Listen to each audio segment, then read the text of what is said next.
think this is the term that you can tell them usually about our online class. It means that we will doing the class online. So just to create some kind of the school is starting, but with online classes.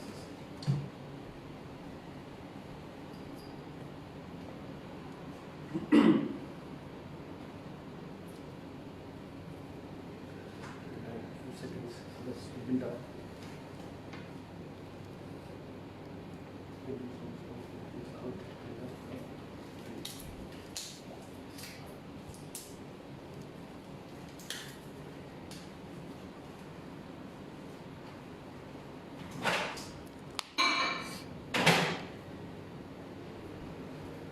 Maybe I should do sound now, like sound maybe. Interpretive dance. Okay, sorry. Okay, hello everyone. My name is Angelo and Toorn. This is Academy of Pastry Arts, Malaysia. So thank you all for tuning in. So today we're going to do a demo on a no-bake or chilled cheesecake. So this recipe, very simple, very minimal ingredients, does not require an oven to bake at all. And it's really easy and you can get a nice, light, delicious cheesecake out of it. So we have some ingredients here.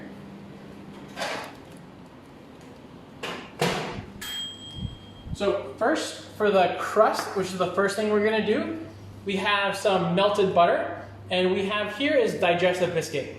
Now I can use any other type of cookie I want. If I have a crumble from a dessert that I made, I can use this to make crumble. I can use Oreo cookies, I can use graham crackers. In fact, in the United States, we use a graham cracker cookie, which is almost similar to speculoos. It's very popular. So any kind of cookie base that you want to do, you can use. But for this, we're just going to use the digestive biscuit.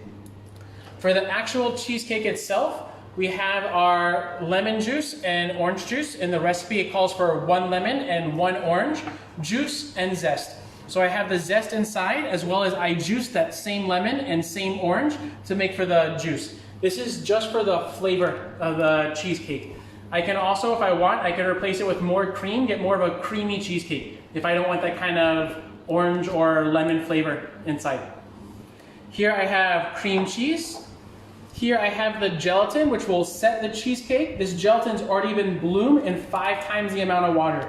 So this is powdered gelatin. I put in the water and I let it set, and then I just cut it up into small little cubes that I can use. Okay. One thing is also, sometimes in production, we can actually bloom a lot of gelatin in advance. We can already have the gelatin bloomed in a large block, and then we can divide it up and actually use it for different recipes, as opposed to blooming gelatin every single time. I have some icing sugar, and then I have whipping cream here. So first thing that we're going to do is we're going to begin by doing the crust.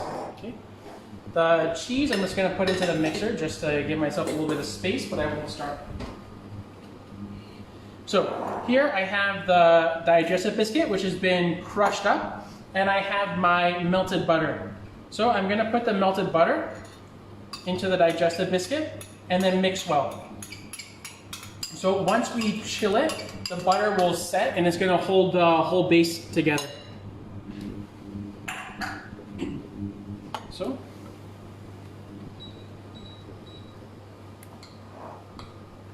So I'm just going to go ahead and mix it well, just to kind of hydrate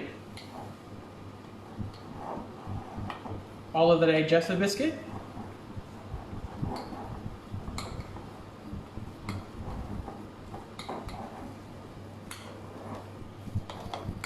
Okay, just like this.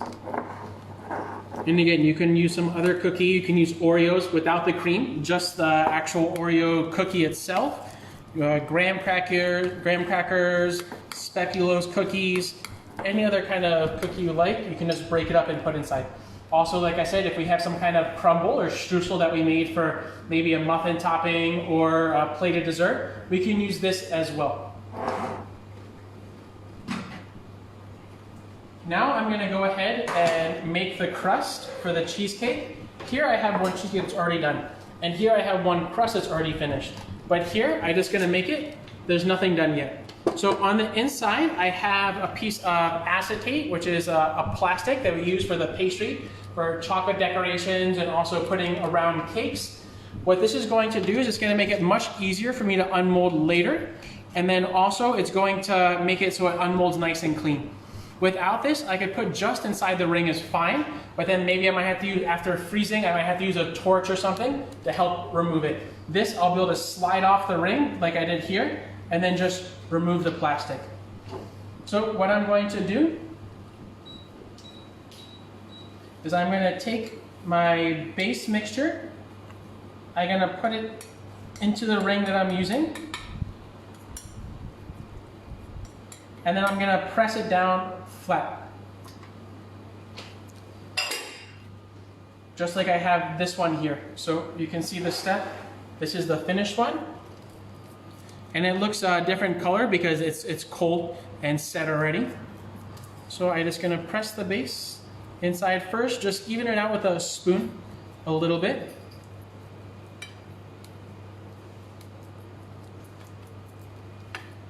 Now, depending upon how you want the cheesecake, I can try to make sure that all the edges are even and flat, and you'll get an even base. Or you can make them a bit rough, and then you can see here, if I unmold the finished cheesecake, the base is a little bit more kind of up and down. Both look nice. I actually think the kind of up and down gives a little bit of character to the cheesecake. But also, if you want, you can make it so it's nice and flat. That's completely up to you on how you want it to look as well. Okay. But we do want to be able to spread it evenly. So when we cut the cheesecake, we have the same amount of base with the amount of cheese for every piece of cheesecake. So meaning I don't have more base over here and then less base over here at the same time. Okay. Just go ahead. Now what I would do is I can let this set inside the refrigerator a while. So then it's going to look a little bit more set like this one.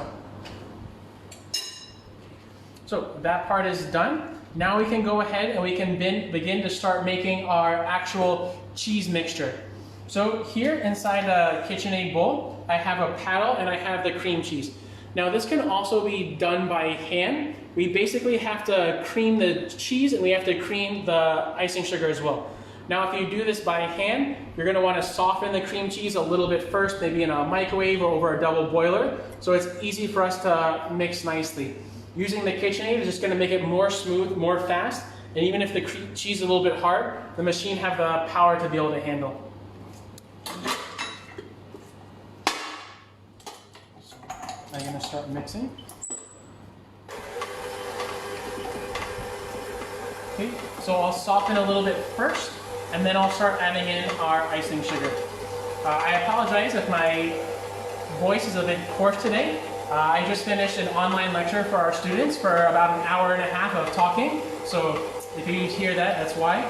Right now, unfortunately, because of the movement control order, our classes have been suspended inside the school. But we don't want our students to stop learning, and we don't want them to lose time they could possibly have on learning their pastry, or if they've already been in the school taking a break, we don't want them to forget it. So what we've been doing now for our new students who are coming, and as well as our existing students who are already in the school at home, we've been doing online lectures. So we've been covering their theory classes, and also our chefs. We've been going on and covering theories of all the topics from beginning to end, so the students can also get a better handle, and also they have something to do. Their education doesn't stop just because they're at home. So again, please pardon my voice. I'll try to talk a little bit louder. Any of the students who are watching now, I hope you enjoyed my lecture. I'll be sending you guys a PDF later on for the file.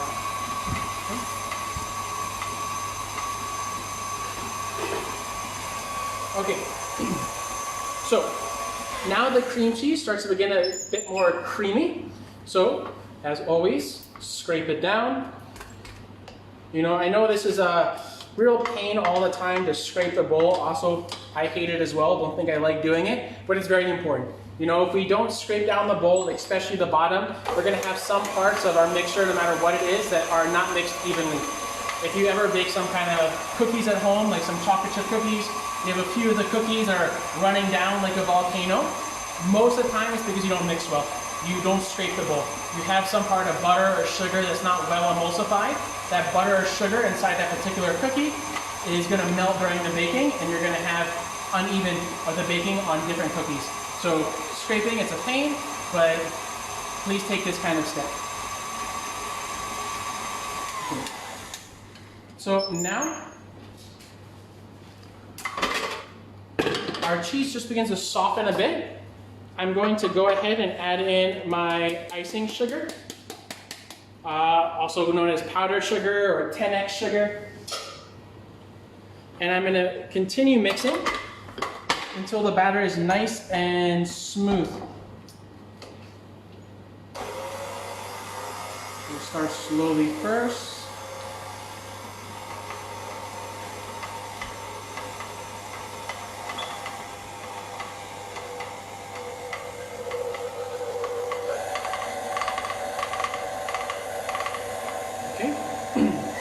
Now I can go a higher speed, now that it's incorporated, and I'm just going to beat it till there's no lumps and that it's nice and smooth.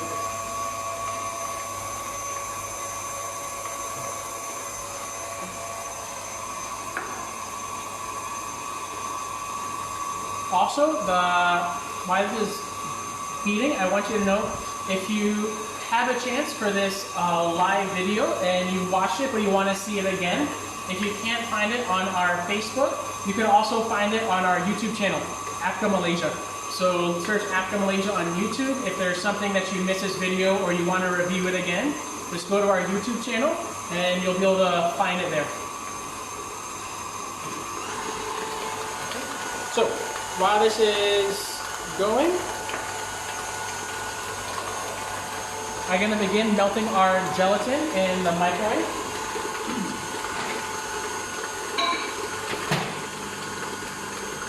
Just a little bit, okay? We don't want to melt it too much. We put it into the microwave for a long time. It's going to start losing the moisture inside. And then it's going to become very hard. It's going to set very, very fast. So just a few seconds, a little at a time. You can see kind of already begin to melt.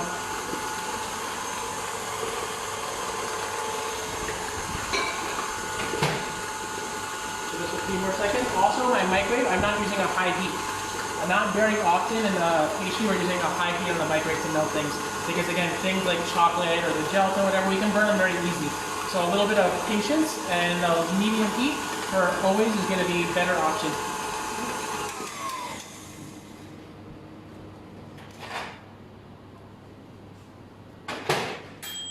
Okay, so our gelatin here is just melted for now.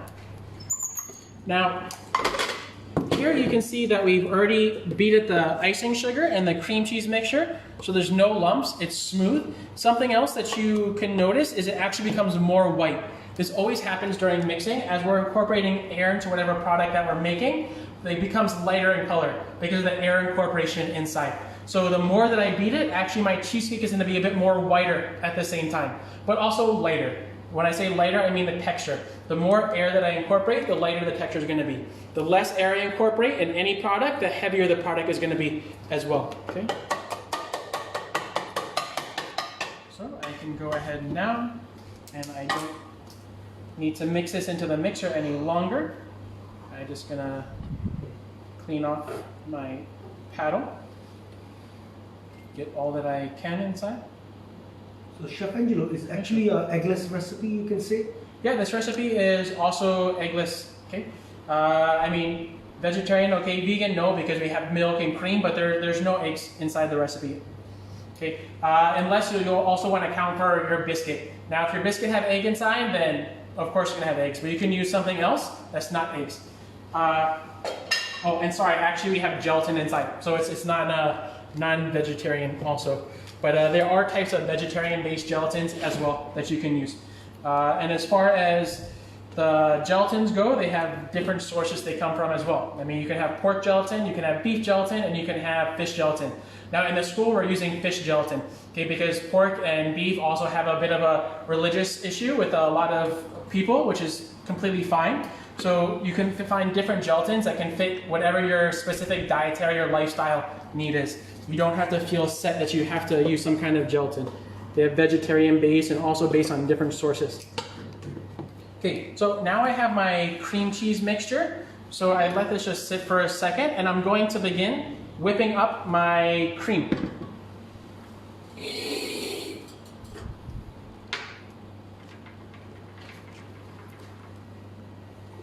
So here I have my cold whipping cream. Again, we want it cold because in order for fat to trap air, the fat needs to be cold. Okay, we use warm cream, we can split it, and also it's not going to trap the air as well. Okay. So we have a whisk attachment, and again, this can be done by hand. Everything can be done by hand, just going to be a little bit more work and a little bit more time. Maybe good now during the MCO, everybody's at home, you know, get a little bit of workout making some pastries. Obviously, I've been doing the KitchenAid, so not so much workout for me. Okay, we're gonna whip this till it's very soft. We're not gonna whip it very firm. I want the cake, after I fold it, to be a little bit on the liquid side, so when I pour it in, it's gonna pour smooth. If the base is very thick, when I put it inside the mold, it's gonna have more air pockets on the inside as well. So here in my cheese mixture, I can start adding in my juice.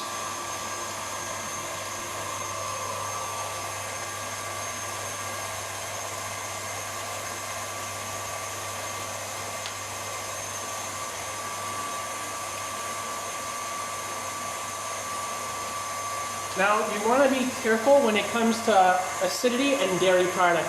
Okay, acidity will curdle dairy, so you don't want to put too much, and also you don't want to really agitate it, so you don't end up splitting your dairy because of acidity from our lemon juice or our orange juice.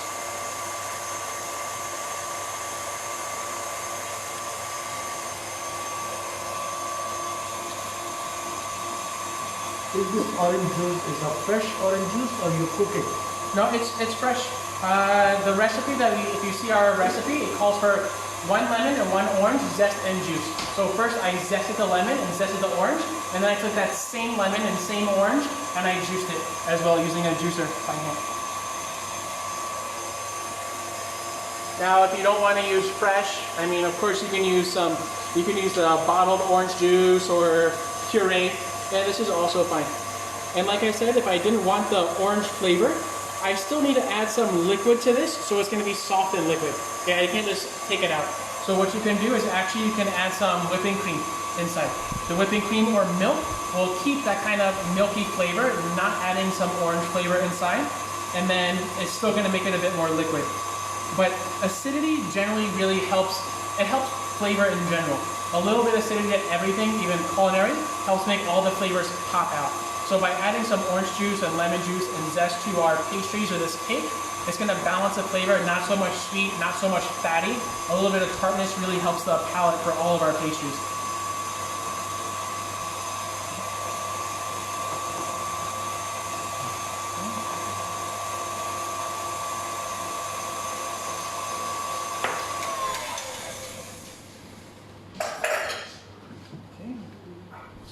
Keep on going here. Let me just move this so you guys can see more better.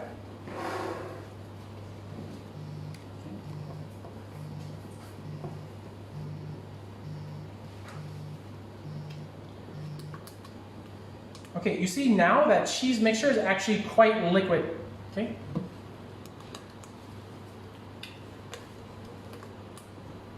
Now, one thing that you also saw is I added in stages. Okay, I add it in all at once. It's going to be very hard for me to mix it without getting lumps inside. By adding in the juice in stages, it slowly softens and softens and softens, so I can get a nice batter without lots of lumps inside. Okay, good. So this portion is done. I just want to heat the gelatin a couple more seconds because as I'm talking, it begins to cool down. I want the gelatin to be warm so it doesn't set right away when we start to put inside our base.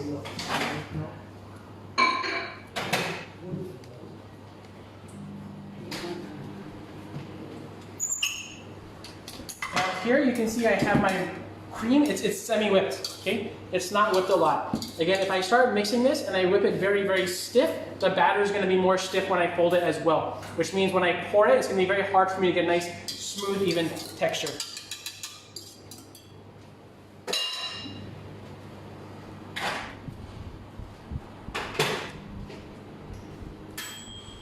Okay, now it's time for me to start folding. So I'll start taking my cream, putting it into my cheese mixture.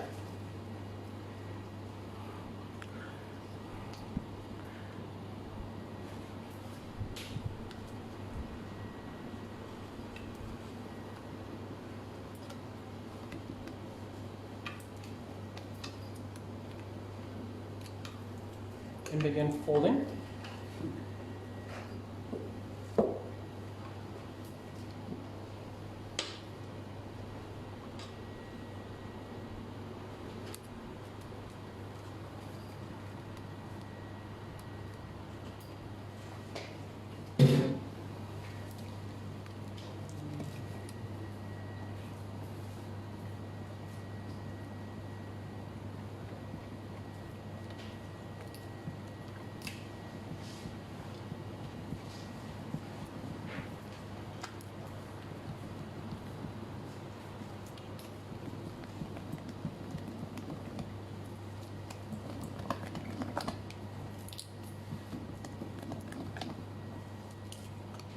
Okay, so now everything is folded together. I can add in my gelatin.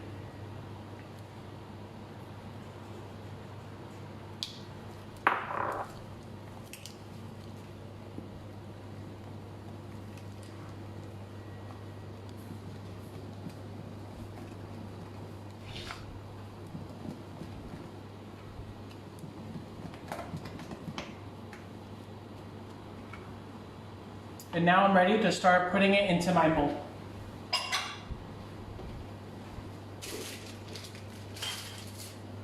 So here we're going to take a piping bag.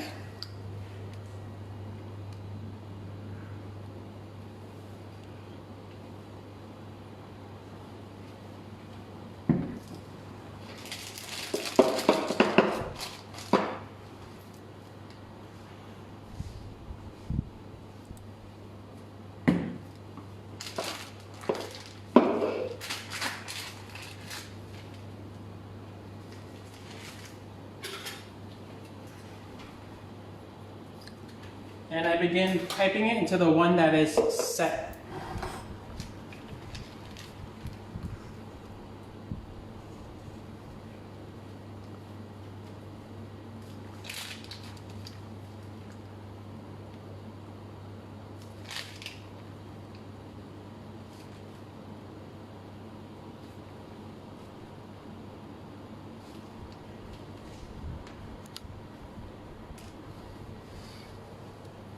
Chef Angelo, we realize a very nice simple recipe. That means you can make it in a smaller container also. Oh yes, A smaller ring also. all of the items that we made, you can make into small containers. We can also put this into a silicone mold and freeze it and unmold it and get a shape of the silicone mold.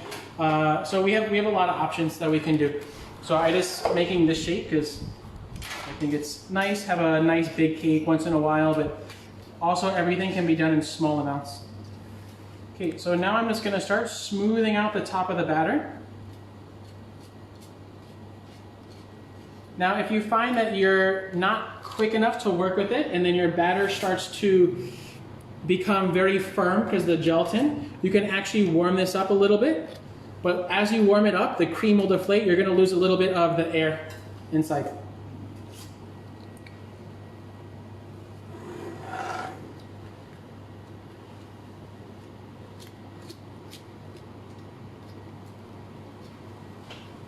Just a little bit more here.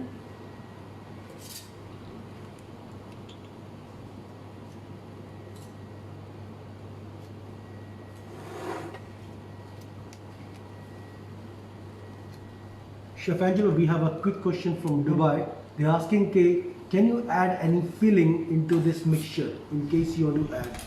Sure, it's absolutely possible that we can add. So if I want, I can also fold into the mixture. I can fold some jam and some other items inside. But be careful if I add a lot of jam or some, for example, some kind of filling inside.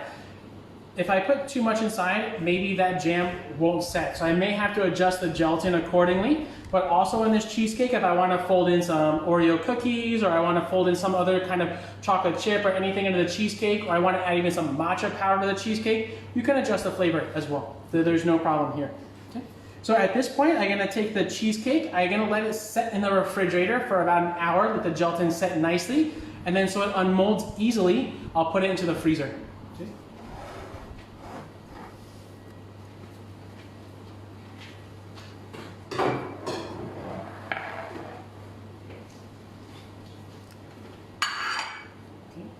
So if you can see also, I have one cheesecake that's already finished. So once I remove the plastic and everything, it should come out like this. Okay? Like I said, I left for this particular cheesecake, I left the base a little bit uneven because I kind of like, I think it looks nice to have the base kind of very rough. But if you want, we can also press it so it's more even. And the more finer I make the base, also the more finer the base will be also. Do you want kind of big crumbles inside like I have here, or do you want more of a fine powder? They'll both set. It's just up to you and how you want the texture. Do you want it to be a nice crumbly one? Make the powder more finer. Do you want a bit of a bite when you go into the cheesecake? I can use bigger chunks of the cookie as well. Okay, so now just cut the cheesecake. At this point, if we want, we can decorate it however we like. We can put some chantilly cream on side, we can use fruits, but for me, I think just plain is nice. You can serve it with a little bit of jam, you can serve it with fresh fruits, however you like to do. You can even do the kind of drip cake on top or some kind of glaze, but be careful because this is set with gelatin.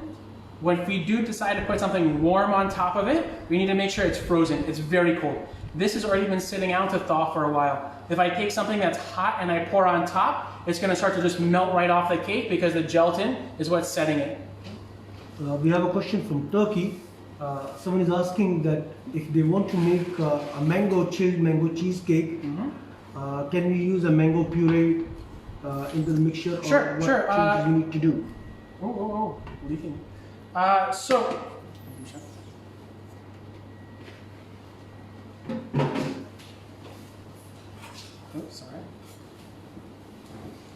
So for the mango or flavoring, I have that kind of orange juice.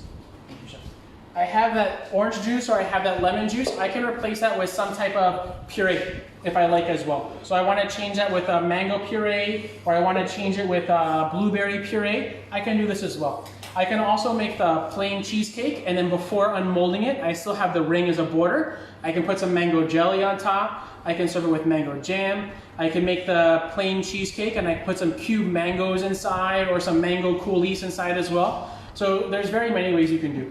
Another option, like I said, if I want to make this green tea, I can put the green tea into the cream and dissolve it into the cream, and then I can make a green tea cheesecake. So when it comes to pastry in general, the fundamentals and understanding are really important. But when it comes to flavor, if you understand how the products work, how each of the things are affecting the product, you can change the flavor any way you like. Okay, I mean, if I wanted to add curry to this cheesecake, I'm not telling you to do so, but you can add curry. You know, put some sambal blanch on, also can on top. But the flavor, point is it's easy to adjust, okay? So again, I'm just gonna cut the cheesecake so you can see the inside.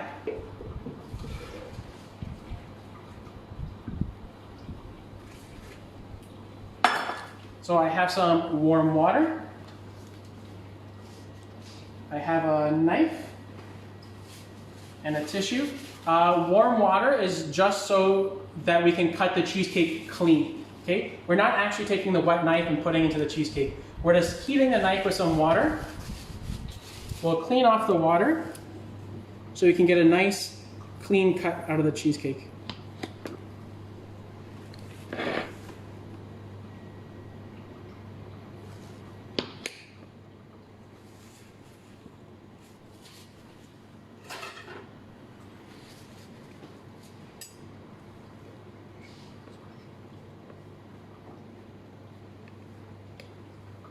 Chef Angelo, Yes? I have a question. Someone is asking how long would the shelf life be if you put into small containers like jars inside the refrigerator or the freezer?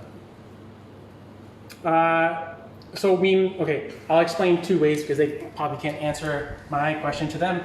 Okay, if you decide and say, for example, that you want to make this into like a verine, it is completely possible. I don't make the base. I could go ahead and I could make the cheese batter first, and then I could put this into some kind of little cup or a jar, and then I could put fruits or jam or also the crumble or cookies on top, and I can serve in a verine form, like this one.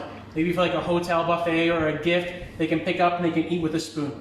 In this case, if you go ahead and you seal the jar and it's airtight, then it's gonna last for quite a long time, okay? If you leave it uncovered, because there's gelatin and cream inside, it's gonna get a form of skin and it's gonna dry out.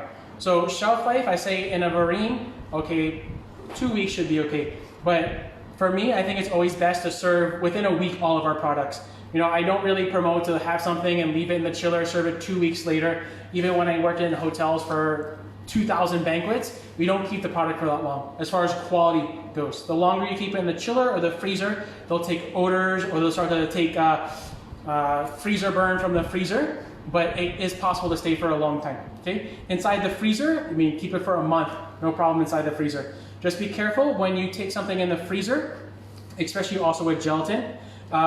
When you take it out of the freezer, you're gonna wanna de-thaw it in a refrigerator first. Otherwise, it's gonna start to sweat a lot. So that's it for my demo. I hope you guys enjoyed. Again, this is a really, really easy recipe. I try to keep the things simple because I want to see you guys try to do these at home. Okay, so nobody's going stir crazy and make some pastries. And if you're already one of our students, I'd love to have you back. And if you're not a student, I hope that you guys are a bit inspired by our recipes. And these are the simple ones, but please come and join us. We do things like this as well as other advanced recipes and covering technical and theory as well. Chef, there is one question from India. They says, can the international students study in any of the APCA international schools, like Philippines or Malaysia? Yes, in the Philippines, we do take international students. So we do have the time. You guys can, if you apply for the Philippine school, you're able to get a short-term international student visa and you'll have no issues to study with us there. Now, you can study at whatever academy is closest to you also. We do the same type of product, the same type of theory in all of our schools. All of our schools are equipped the same and all of the teachers were well connected. Whenever that we get a teacher that maybe joins the academy, actually one of their very first things they do is they come to Malaysia and they see the way that we do the school. So no matter whether in Malaysia or Philippines or India or Indonesia, you're still gonna get the same quality education. So if you're in India, you can also join the India school, no problem there. But also if you wanna travel abroad and be an international student and experience that, our Philippine school also takes international students as well. Any other questions? No? Okay, so thank you very, very much. And also I want to thank, a little sign here, thank you all of our frontliners, the University of Malaya Medical Center, all of our police and army people out there, all of our social workers, everyone that has to go to work while the rest of us can stay home and watch these demos, we should thank them and appreciate them.